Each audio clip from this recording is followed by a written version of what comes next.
Right now, in the waters surrounding one of the most strategically vital choke points on Earth, the United States Navy is doing something it has not done since the wars of the 20th century. It is blockading a nation. Not threatening to, not preparing to, doing it. As of April 13, 2026, American guided missile destroyers are patrolling the approaches to the Strait of Hormuz, interdicting vessels bound for Iranian ports and daring the Islamic Republic to push back. At the center of that effort are the Arleigh Burke-class guided missile destroyers, the most capable and most numerous surface warships in American naval history, now operating in what the Navy has previously described as one of the most dangerous maritime environments on the planet.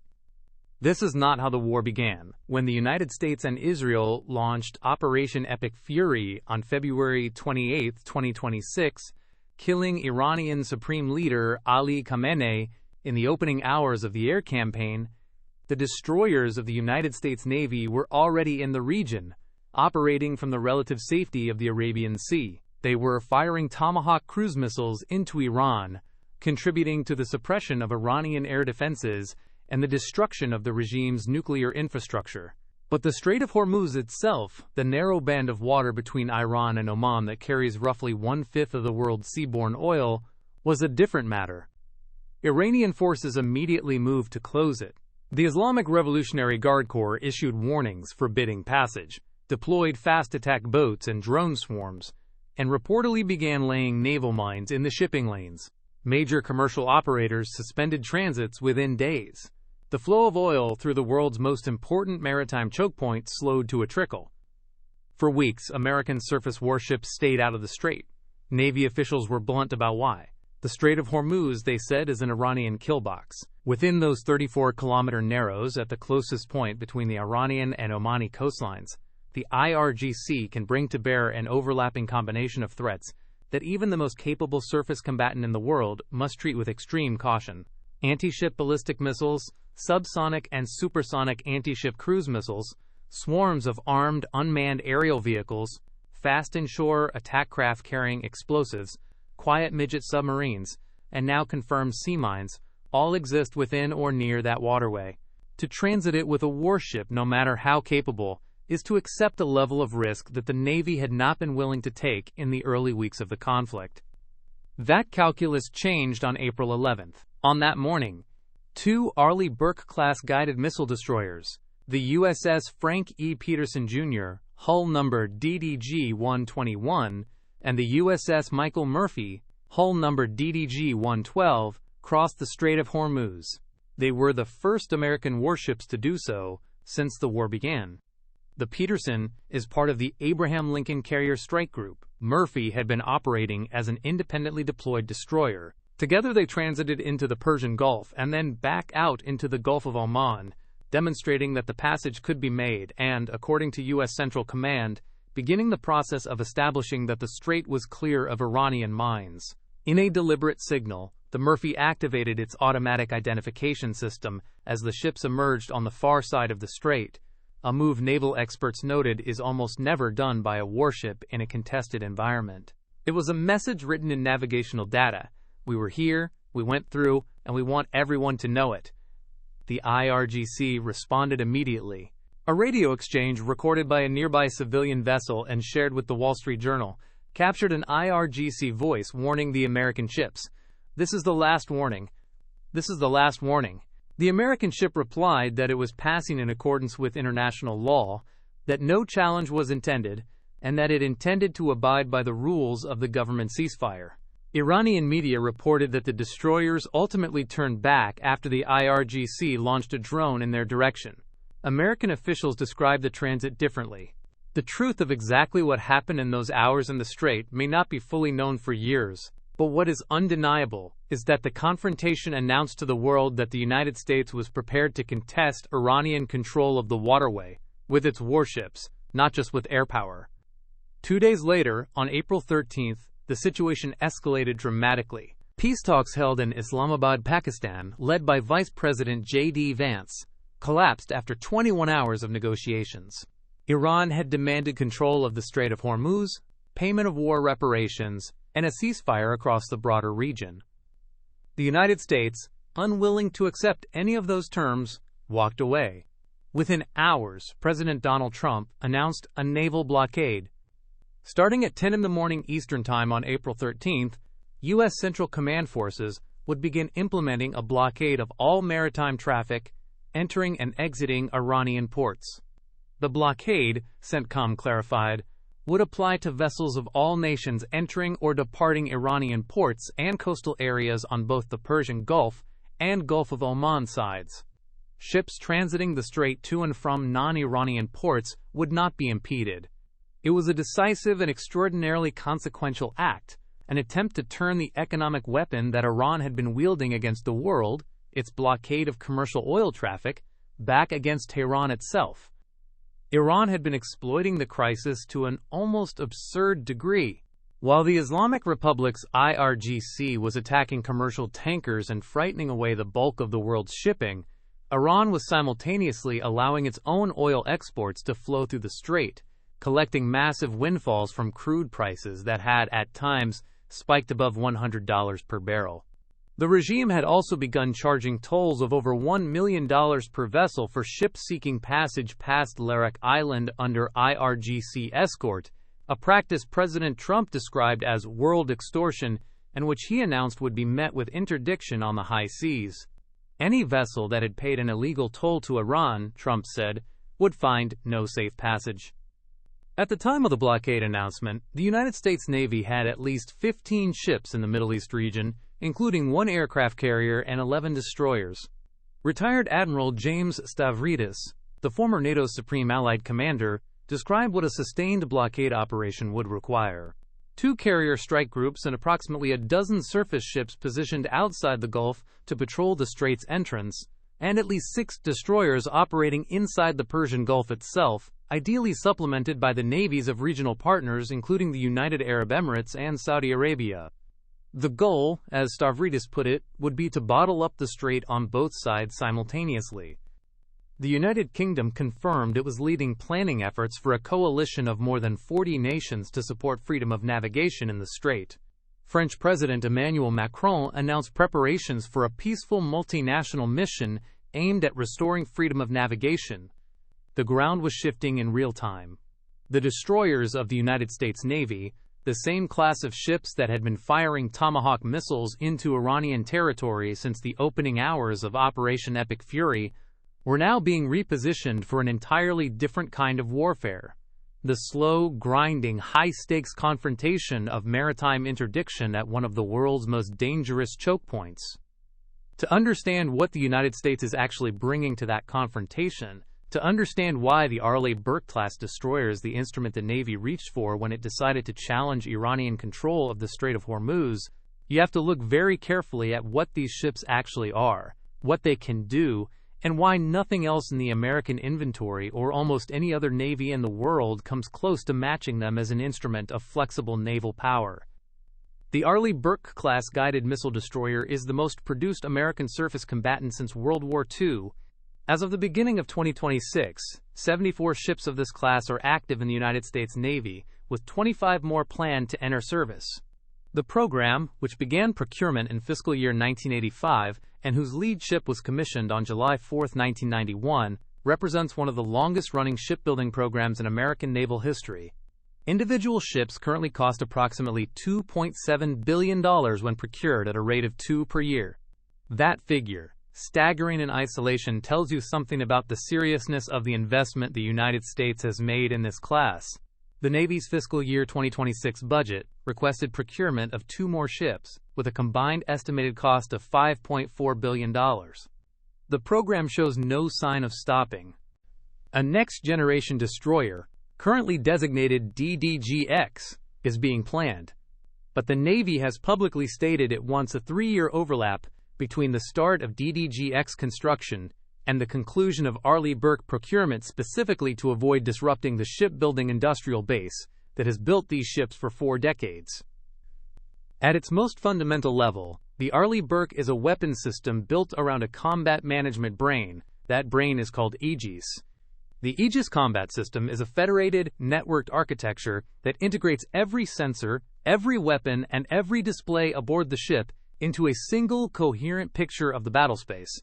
It receives data from the ship's own radars and sonars, from other ships and aircraft in the strike group, from satellites, and from airborne surveillance platforms. It processes that data continuously, identifies and tracks threats, calculates engagement options, and presents the commanding officer with a real-time picture of everything threatening or potentially threatening within hundreds of miles in every direction. It can then guide weapons to intercept those threats with a speed and precision that no human crew working without such a system could match. The radar that feeds the Aegis system on Flight 1, Flight 2, and Flight IIA destroyers is the AN/SPY-1D, a passive electronically scanned array radar that uses 4 fixed antenna faces mounted on the superstructure to provide continuous 360-degree coverage without mechanically rotating. Traditional radars sweep a beam around in a circle. The SPY-1D illuminates a sphere of airspace simultaneously and continuously, tracking hundreds of targets at once. On the newest Flight 3 ships, this radar has been replaced by an even more capable system, the AN/SPY-6, an active electronically scanned array radar that provides significantly greater sensitivity and detection range, allowing earlier identification of threats and improved discrimination between targets even in dense electronic environments. The SPY-6 is credited with being able to detect a target the size of a golf ball from a much greater distance than its predecessor, an advance that matters enormously in an environment like the Strait of Hormuz, where Iranian anti-ship cruise missiles can be launched from land, from small boats, and from fixed installations with very little warning time. The weapons those radars are meant to support are housed in the ship's most distinctive structural feature, the Mark 41 vertical launching system. Flight I and Flight 2 ships have 90 VLS cells. Flight IIA ships have 96. These cells are arranged in modules embedded in the forward and aft sections of the ship, flush with the deck, and they can be loaded with a diverse mix of weapons depending on the mission. Each cell is capable of storing and firing a standard missile, a Tomahawk cruise missile, a vertically launched anti-submarine rocket, or an evolved Sea Sparrow missile. The mix can be configured before deployment based on intelligence assessments of the likely threat environment, giving commanders enormous flexibility. A destroyer expecting to operate in a threat environment rich with ballistic missiles, as in the Hormuz region, can load heavily towards Standard Missile 3 and Standard Missile 6 interceptors. A ship assigned primarily to strike missions can weight its load toward Tomahawks. In practice, most ships carry a mixed load that preserves at least some capability across all mission types.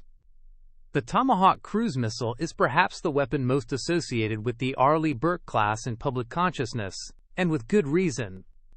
The Tomahawk is a subsonic, long-range, precision land attack missile that has been fired from Arleigh Burke destroyers in virtually every major American military operation since the 1990s. The USS Arleigh Burke herself fired Tomahawks against targets in Iraq in 2003. Burke-class ships participated in strikes on Syria in 2014. The Thomas Hudner, another Arleigh Burke, was photographed firing a Tomahawk in support of Operation Epic Fury on March 1, 2026, the day after the war with Iran began. Depending on the variant, the Tomahawk can reach targets between 700 and 1,350 nautical miles away, guided by a combination of GPS, inertial navigation, and terrain contour mapping that gives it a mean accuracy of approximately 10 meters. The Block V variant, which is the current production model, includes the Maritime Strike Tomahawk variant capable of targeting moving surface ships, a capability that had been absent from the weapon for years and whose return is directly relevant to operations in a maritime environment like the Persian Gulf. The Standard Missile family is the other pillar of the class's offensive and defensive capability. The Standard Missile 2 is a medium-range surface-to-air missile designed to intercept aircraft and anti-ship cruise missiles at ranges out to approximately 90 nautical miles. The Standard Missile 6, the newest and most capable variant in widespread deployment, adds an over-the-horizon anti-ship capability, the ability to intercept anti-ship ballistic missiles in their terminal phase, and a maximum range that has been reported at well over 100 nautical miles, though exact figures remain classified. The Standard Missile 3 is an exo-atmospheric interceptor designed specifically to destroy ballistic missiles above the atmosphere during the mid-course phase of their flight. In April 2024, Arleigh Burke destroyers performed the first combat interceptions of ballistic missiles using the SM-3 when Iranian forces launched missiles toward Israel, and the USS Arleigh Burke and USS Carney together shot down at least 6 Iranian ballistic missiles. That was not a theoretical demonstration. That was proof of capability under fire, months before the current war began. For close-in defense against threats that have already penetrated the outer layers of the ship's defensive envelope, the Arleigh Burke-class carries the Phalanx close-in weapon system, a self-contained radar-guided 20mm Gatling gun that can fire 3,000 rounds per minute against incoming missiles, aircraft, and surface threats at ranges up to approximately 1.5 nautical miles.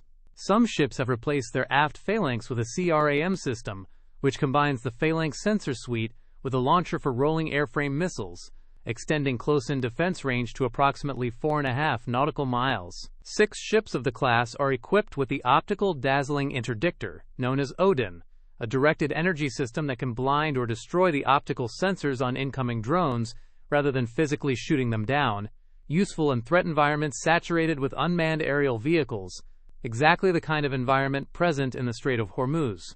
One ship, the USS Preble, carries the high-energy laser with integrated optical dazzler and surveillance system, known as Helios, a 60-plus kilowatt laser scalable to 120 kilowatts that successfully tested against a cruise missile in 2024.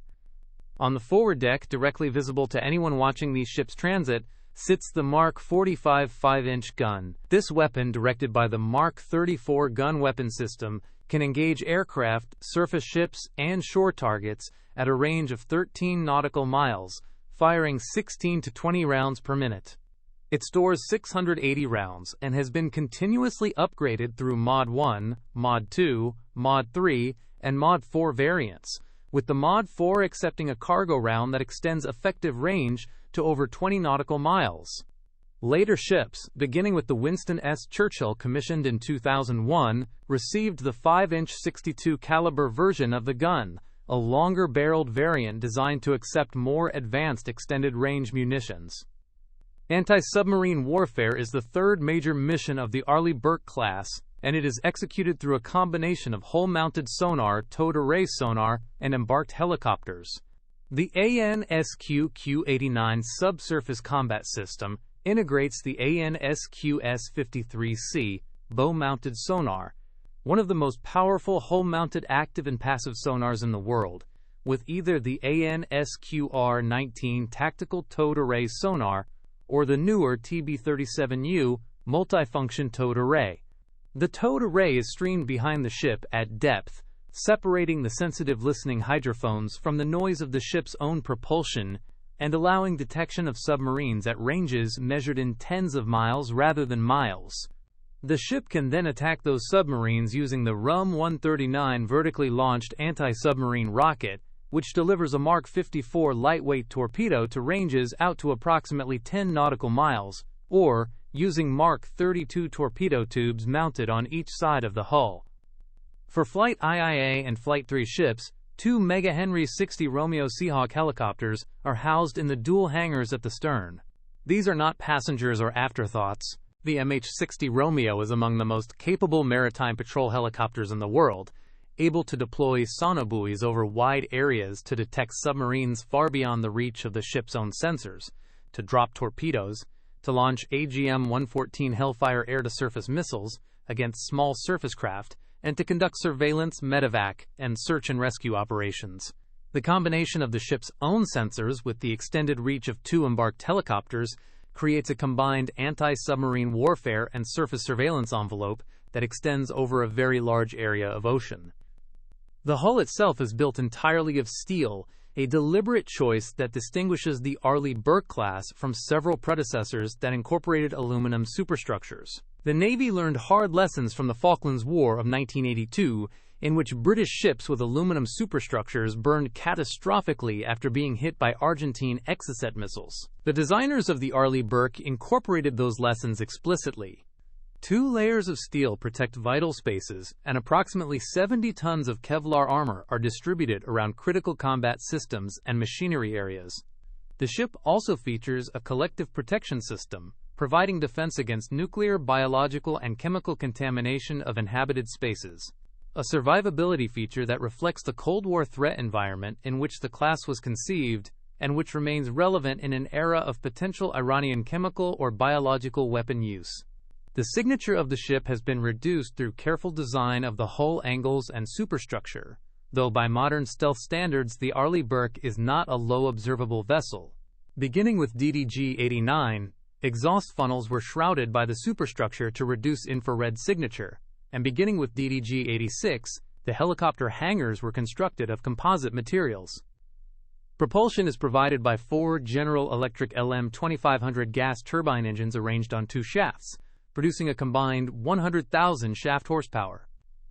This plant drives the ship at speeds exceeding 30 knots in open water, equivalent to approximately 35 miles per hour, giving the class the ability to sprint rapidly toward or away from a threat, close with a target for boarding operations, or maneuver aggressively within a confined waterway. The gas turbines burn marine diesel fuel, and the ship carries sufficient fuel to cruise at 20 knots for approximately 4,400 nautical miles before requiring replenishment. That range is adequate for sustained operations in the Persian Gulf, which is relatively small by oceanic standards, but extended deployments in the Strait of Hormuz region depend on regular underway replenishment from logistics vessels like the Military Sealift Command supply ships. The ship's complement is approximately 323 personnel for flight IIA ships, including officers, enlisted sailors, and embarked helicopter crew. This is a relatively lean crew for a warship of this size and capability, a reflection of the automated and computerized systems that replace functions previously requiring many more hands. The Aegis system in particular is designed so that a small number of trained operators can monitor and engage a large number of threats simultaneously, a capability that no earlier surface combatant could match. For the specific situation in the Strait of Hormuz, the most relevant capabilities of the Arleigh Burke-class are probably not its long-range strike missiles, but its defensive systems and its ability to operate in a threat-saturated maritime environment.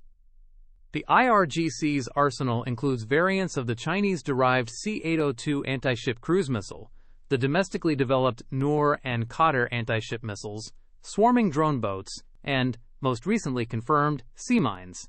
Against cruise missiles approaching at low altitude, the layered defensive system of SM-2, SM-6, Evolved Sea Sparrow, and Phalanx, or CRAM, provides multiple intercept opportunities at different ranges. The Aegis system's ability to track and engage multiple simultaneous threats means that even in a saturation attack, several incoming missiles can be engaged before any reach the ship. Against mine threats in the shallow, constrained waters of the strait, the picture is different. The Arleigh Burke is not a mine hunter.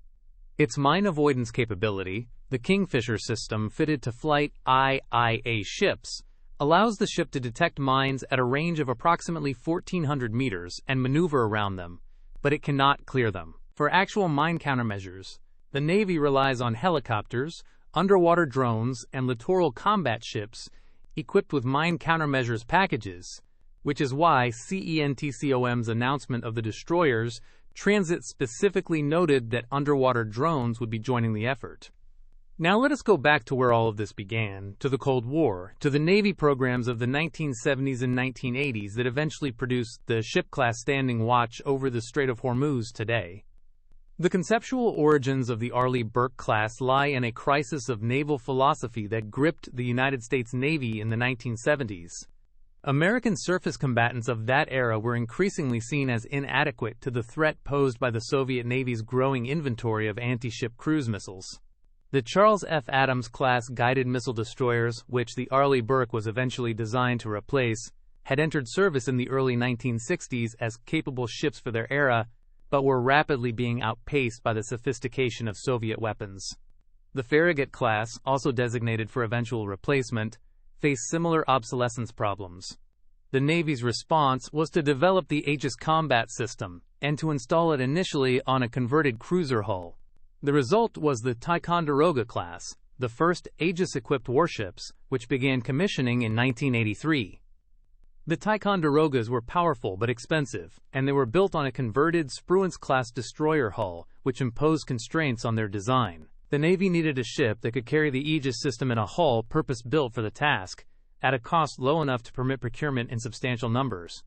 Design work on what would become the DDG-51 began around 1980. The program went through several designation changes, being known for a time simply as the DDG-X program, before being officially designated DDG-51 and named for Admiral Arleigh A. Burke, the World War II destroyer squadron commander, who became one of the most celebrated naval officers of the 20th century and later served as Chief of Naval Operations.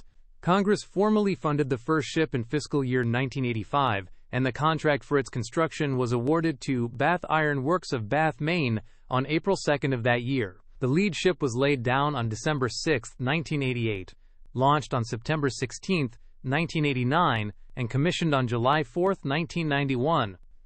The early design decisions made in the development of the class reflect the hard lessons of the previous decades. The Navy looked carefully at the Royal Navy's experience in the Falklands War, where British ships had been damaged and sunk by relatively modest Argentine air power, and drew specific conclusions.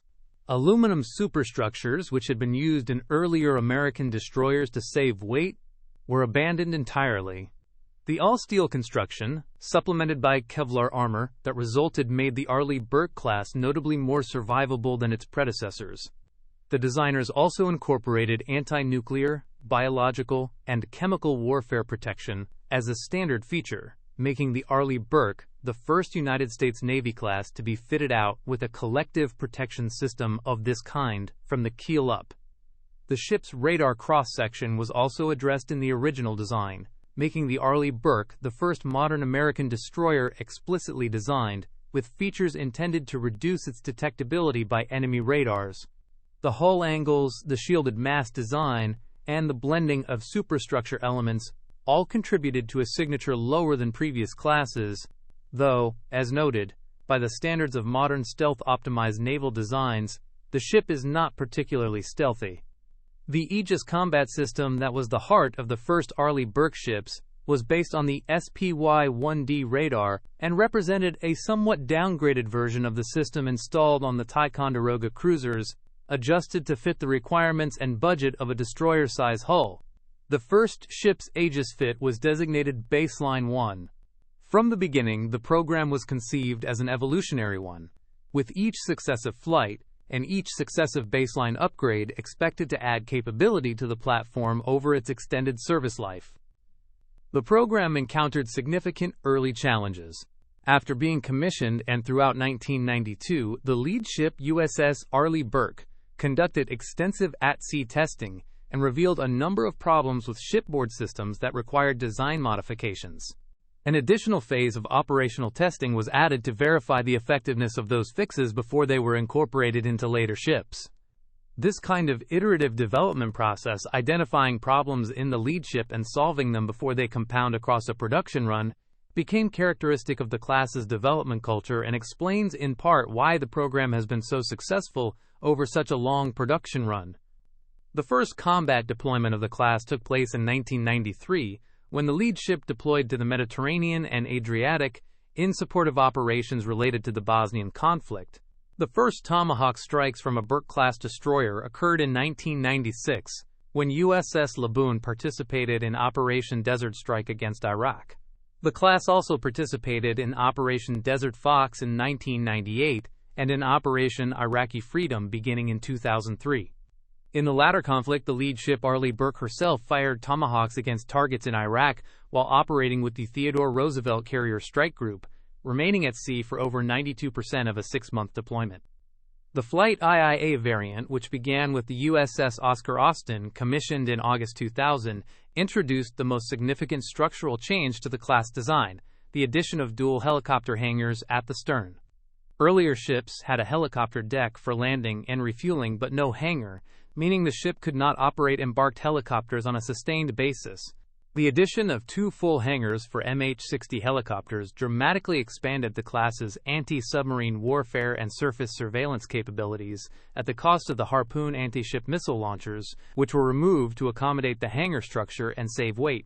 The Flight IIA design also increased the VLS cell count from 90 to 96 and added blast-hardened bulkheads, a distributed electrical system, and a mine avoidance capability called Kingfisher. The program was briefly interrupted when the Navy pursued the Zumwalt-class destroyer as a next-generation replacement.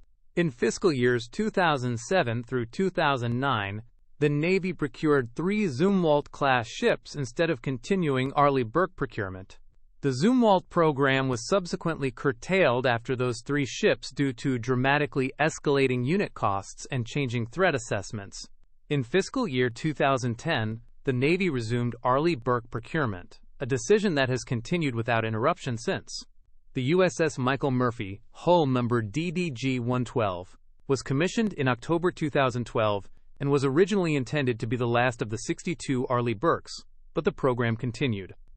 In April 2018, the Navy unveiled plans to extend the service lives of existing destroyers by an additional 10 years, pushing the projected service life from 35 or 40 years to 45 years, reflecting both the cost of building new ships and the maturity and reliability of the class's core systems. Simultaneously, the Navy was developing the Flight III variant, which represents the most dramatic evolutionary leap in the program's history. Flight III ships, beginning with the USS Jack H. Lucas commissioned in October 2023, incorporate the AN/SPY-6 active electronically scanned array radar and the Aegis Baseline 10 combat management system. The SPY-6 is dramatically more capable than the SPY-1D it replaces, offering substantially greater detection range and the ability to track and engage both conventional air threats and ballistic missiles simultaneously, with far greater precision than earlier systems allowed. The USS Ted Stevens DDG-128 was delivered to the Navy in December 2025, the second Flight III ship delivered by Ingalls Shipbuilding, and additional Flight III ships are progressing through the construction pipeline. Throughout the 2010s, ships of the class compiled a combat record in the Red Sea and the Persian Gulf region that proved directly relevant to the current war. Between 2016 and 2024, Burke-class destroyers in the Red Sea regularly engaged Houthi anti-ship missiles and drones launched from Yemen. They fired their own Tomahawk missiles in support of counter-Houthi operations. They conducted freedom of navigation operations in the Persian Gulf. And in April 2024, as noted, they performed the first combat interceptions of Iranian ballistic missiles using Standard Missile-3 interceptors, defending Israel against a direct Iranian attack. That action, roughly 2 years before Operation Epic Fury began, was the real-world validation of the ballistic missile defense capability that the Arleigh Burke program had been developing and incrementally improving since the 1990s. The 2 ships that crossed the Strait of Hormuz on April 11, 2026, the Frank E. Peterson Jr. and the Michael Murphy, carry names that reflect the class's tradition of honoring significant figures in American naval and military history. Frank E. Peterson Jr. was the first African American to become a naval aviator, and later the first to achieve the rank of general in the Marine Corps. Michael Murphy was a Navy SEAL officer killed in action in Afghanistan in June 2005, while directing his team in combat, whose actions earned him the Medal of Honor posthumously. Their names ride ships of war into one of the most contested waterways on Earth. What those ships represent, what the entire Arleigh Burke-class represents, is the accumulated investment of more than 4 decades of American naval architecture, systems engineering, industrial capacity, and combat experience distilled into a whole that can simultaneously threaten land targets hundreds of miles away, defend the airspace above a carrier strike group against ballistic missiles and cruise missiles, hunt submarines in deep water and littoral zones, intercept and board commercial vessels, and, when ordered to do so, drive through a strait that a hostile nation's military forces have described as a kill box and emerge on the other side to announce the fact to the world. The Navy estimates it will need at least 6 destroyers operating inside the Persian Gulf, backed by a dozen more at the strait's entrance, to maintain the blockade that President Trump announced on April 13th. Whether the political and military situation allows that force to be sustained, whether Iran chooses to contest it with the full weight of its anti-ship arsenal, whether the mines that Iran confirmed it had planted will be cleared before they claim an American warship, all of this remains unresolved as the conflict enters what may be its most dangerous phase. But the Arleigh Burke-class, the ship that was designed in the Cold War to fight the Soviet Navy, that proved itself against ballistic missiles over Israel, that fired the first cruise missiles of Operation Epic Fury, and that transited the Strait of Hormuz under IRGC warning and the threat of drone attack, is the instrument the United States has chosen for this confrontation. It is, by any honest accounting, the finest surface combatant the world has ever produced, and it is now doing, in real time, exactly what it was built to do.